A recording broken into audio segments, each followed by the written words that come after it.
Si è aperto oggi e se non ci saranno intoppi si concluderà entro Natale il cantiere per la riqualificazione dell'area ricompresa tra la parte nord di Piazza Roma e il tratto finale di Corso Dante a Chiavari.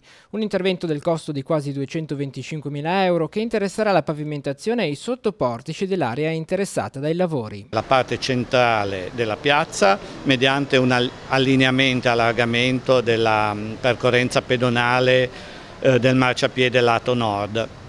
Poi vanno a interessare tutti i portici e sottoportici con una diversificazione della tipologia di intervento, in quanto in alcuni casi si tratta di un rifacimento integrale della pavimentazione, in altri di un ripristino della pavimentazione esistente con lucidatura e quant'altro.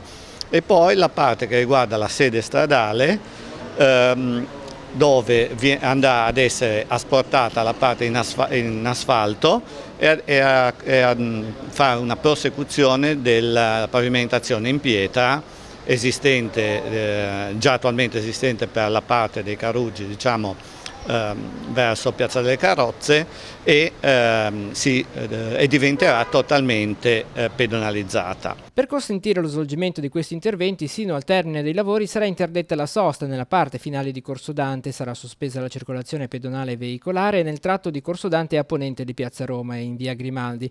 È stata inoltre istituita un'area di sosta riservata ai motocicli e ciclomotori nel tratto compreso tra via Grimaldi e piazza Matteotti e sul lato destro di via Entella. Una riorganizzazione obbligata per il posizionamento delle varie tipologie di auto o motocicli. Si è individuato anche un intervento di reperimento degli stalli per motorini su via Entella, che questo ci permetterà anche di risolvere un po' una delle problematiche più importanti su via Entella, che è il fatto che, essendo molto stretta, in fase di manovra le macchine tendevano a bloccare l'intera viabilità.